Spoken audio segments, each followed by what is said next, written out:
Hello and welcome. This is Mouse Gunner, and we're back with some more Automation, the car company tycoon game. Continuing on with the campaign roleplay of the Edison car company, but we find ourselves in a new year period of 2002. Now, in the past, I've been jumping things up every 5 years, so we would have gone from 96 to 2001. I actually progressed that an additional year to 2002 because there were more car bodies I wanted to work with. I'm also going to be doing something slightly different than what I normally do when I start the 2002 year period. And it's a little bit experimental, and hopefully you guys like it. But rather than do separate videos where I do the engines for all the models and then do the models themselves, I'm going to do both in the same video. And that's going to cause me to have to be a little bit more brief with each setup, but I think it's a little bit better to just encompass everything in the same video. In any case, let's go ahead and start off with the Luna, which is our small economy car. Now, for the body setup of the Luna, I went with the same body that was the Star in the previous year period, and that's because we're going to have a bunch of other bodies to choose from, and more or less the one I chose is this one here, and the one that's going to be the Star is this one here, and the one that's going to be the constellation is this one here. So the Star for this year period will be bigger, as well as a increase in size for the Luna itself. And I believe we also have an increase in size for the constellation. Yeah, so this is the body we used before, and this is the new body. So we're going to have an upscale in size for all of the models that we're building for 2002, at least as far as the sedans go. In any case, let's go ahead and hop into the chassis here. So we have a monocoque chassis. I'm using a different material. Before I used corrosion-resistant steel. Now we're going to be using a new material available to us, the AHS steel, which is going to give us a number of advantages. So it's going to be stiffer, for one, which is good. Weight is going to be slightly reduced, which is another good thing. Tooling cost isn't quite as high, but we do have a higher material cost to balance it out. But safety also increases. So we have some good increases there. This is going to be a front transverse mounting with McPherson strut in the front and torsion beam in the rear. And we have corrosion-resistant steel for the panel material. As far as styling goes, just do a quick look at that. Again, keeping things simple. And for the engine mounting, as I said, transverse front-wheel drive. And we have the four-door version of this body. All right, let's take a look at the engine. And I'm going to go through all the tabs so you can see my setup. So starting off here, we have inline 4. We have the aluminum silicone block material as well as head. The bore and stroke comes out to a 2-liter engine. And we have a single overhead cam with 3 valves per cylinder with VVL. And that's going to be one of the big upgrades from this year period and the last. Now, this is more or less a holdover of the 2-liter engine that we were using in the Star in the last year period. At least it's the same size, but it's a significant upgrade. First, we're changing from aluminum block material to aluminum silicone, and we're adding on a number of things, for instance, the VVL, that this more or less may as well be a brand new engine.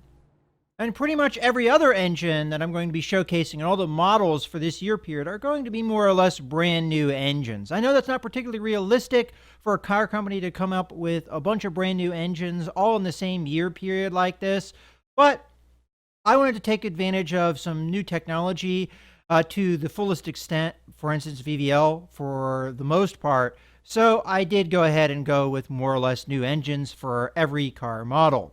It also makes things easier on me because I don't have to go and record all of the data as far as, bore and stroke and everything that I did before in the previous year period and then come back and try and recreate it. I can just more or less start from scratch and have a little bit more fun with the creation. In any case, let's go ahead and jump through. So we have cast iron for the crank, I-beam steel, and forged. And a lot of this has to do with the higher revs that I have to upgrade things like this to keep that reliability up. Compression, cam profile, and the VVL profile. So this is something I have to deal with now too, is the fact that the cam profile and the VVL profile are different things, but they more or less work a similar way. The way VVL works is it gives you more or less two cam profiles, and it switches between the two depending on what you want out of the engine. And as a result, you're going to see a little bit of a bump here in the torque curve. It's more noticeable in the torque curve, but it also does affect the curve for the horsepower numbers as well. And we can see that is a result of having a big variance between the cam profile and the VVL profile. So if I bring the VVL profile down to a little bit closer to where the cam profile is, you see that bump starts to smooth out. But we'll also see it does affect a little bit. Right about here, you might see a little bit of a kink in the horsepower curve as well. So that's one thing to keep in mind with VVL if you have a big variance like this. Now, one of the big reasons I have this bigger variance is to get the cam profile down to help our economy. As we move the cam profile around, it's not going to really affect our horsepower numbers as much because this is going to be the top end. The VVL profile is going to be the top end of our performance. But what it is going to do is have an impact on our economy. So you can see there that by lowering the cam profile, I am lowering the economy numbers. But as a result, I'm also requiring more fuel octane. So there's only so much we can change this before we start to knock.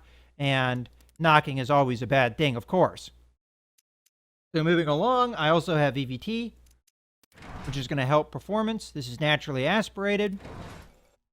Now, I am still using multi-point EFI. I'm not using direct injection yet, and there's a number of reasons I'm not doing that, but the biggest reason is I just don't think it's time yet to switch to direct injection as far as historically. So I'm not making that switch just yet.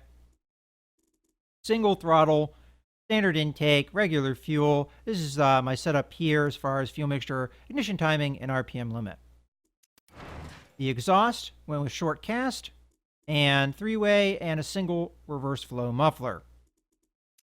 So the end result is I get 136 horsepower and 119 foot-pounds of torque. Let's go ahead and jump into the model itself and the trim setup.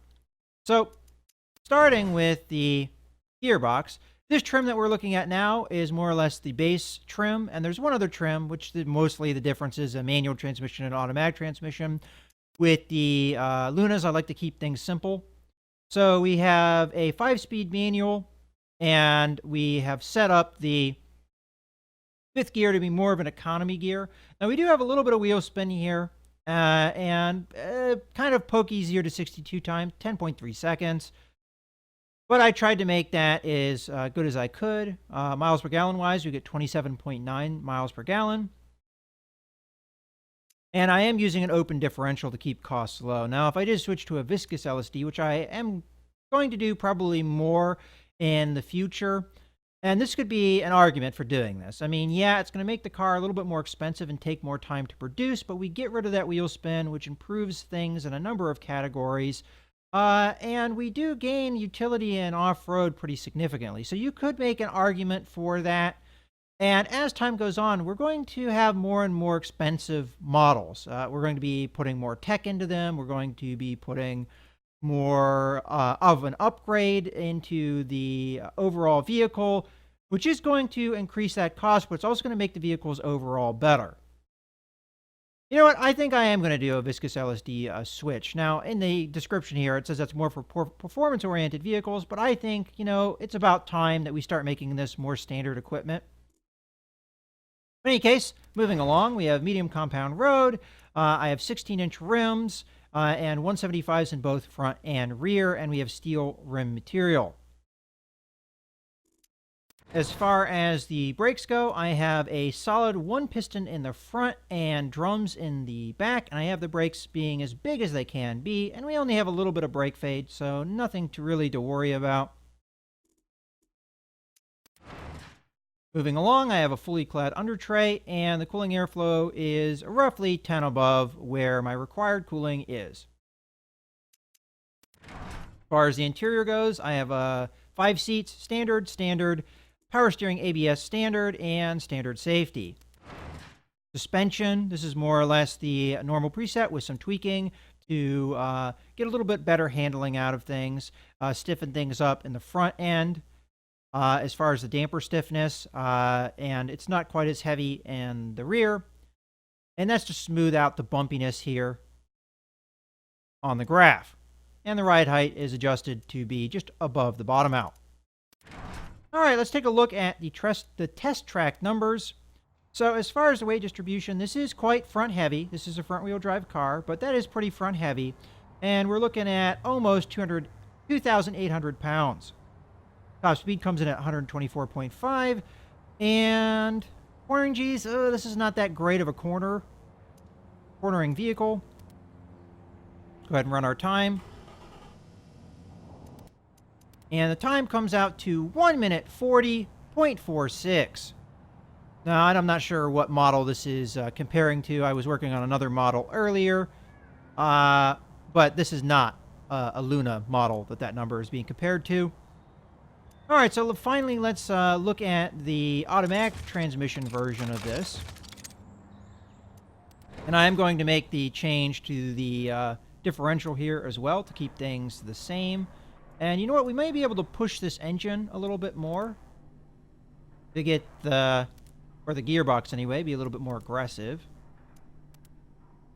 so that we can get a little bit better 0 to 62 time with the automatic transmission. As we normally see, a pretty big penalty here in the 0 to 62 time. So I'm getting a little bit of wheel spin, but I tried to bring down that 0 to 62 time so it's not a full second penalty, but it's close enough to that. All right, so we have a 4-speed automatic. More or less, the 4 gears are being used as acceleration gears, not any of the gears being used as an economy gear, and we are suffering in miles per gallon as a result of that, but we're trying to contend with the slower 0 to 62 time of the automatic, and that's why I've made that setup change. We have, again, the same tire setup, more or less the same brake setup, same aerodynamic setup, same interior setup, and the same suspension setup. So let's go ahead and take a look at the test track. Of course, we can assume this is going to be slower.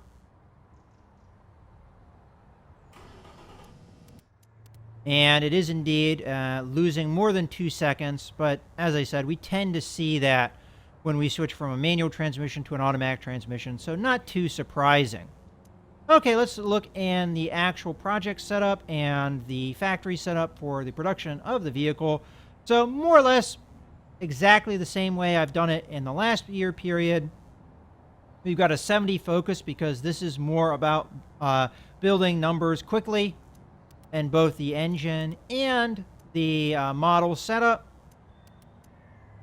The factory setup, large factory for everything. We only have 1 model and 1 engine, so there's only going to be 2 factory setup things I need to do. And the cars we're making are a little over 1,000 a day. And to do that, I set up the automation at 80. Now, this is above what I had in 96. I figured as time progresses, we're going to have a little bit more automation as things become more mechanized and we use more technology to produce our vehicles. So I went up to 80. And shifts, I went up to 3. We're trying to produce as many as we can. This is a high volume seller. I set it up so that the automatic trim would be higher produced. I figured that would be the one that was the more desirable out of the 2. And as far as the engine production, I tried to match the model production as close as I could. We're a little bit down on engine production, but we did as best as we could. So again, 80 for the automation and as many shifts as we could fit in there. All right, let's finally look at the pricing. So we're going to start with the automatic because that was already selected. And the 3 market segments we're hitting are commuter, family, and fun. Now, fun is kind of a bonus, but definitely we're trying to hit the family and commuter segments the most. City would probably be another segment that we would try and get. And we didn't do too bad in City Eco, which, yeah, that's exactly what we're going for with the Luna and the City itself. So we're doing decently in here, just not as well as we did in the family and commuter market segments. As per normal, we're doing well in the pony segment for some reason that we always do well in the pony segment. Not really sure. It seems like no matter what you do okay in the pony segment and the pony budget as well. But as you can see, for some odd reason, the family market segment, we have more affordability than the pony segment. our price. I'm using the 5% markup that I always use, and the price that we end up with is a little over 14,000. Okay, let's jump into the manual transmission version, which is a little cheaper, but we're going to hit different segments now because of the manual transmission. So we're still hitting the fun segment, but now we're doing better in the pony and pony budget segments than we were doing before. We're still doing pretty well in city and city eco, commuter, family, and family sport, but not as well as we were doing, especially in the family and commuter, as we were with the automatic transmission version. So that is more or less the Luna, and we can do a direct comparison between the two trims. So we have more drivability for the automatic, as we expect, more sportiness for the manual. Again, we expect that. But getting above 50 drivability, I think, is a good mark to hit. Comfort-wise, we have 30 and 26. Prestige, more or less the same. We have safety being the same as well. And practicality, off-road, utility, there's more of a difference here, as well as reliability. So we have more utility with the automatic, but more reliability with manual transmission. Fuel economy-wise, we have more with the manual and less with the automatic. And weight-wise, less manual, more automatic. And the manual produces less emissions, takes less time to produce, less production units, and costs a little bit less. All of which we expect. So I hope you guys have enjoyed this video and a little bit of change in the way I do things. This is Mouse Gunner, signing out.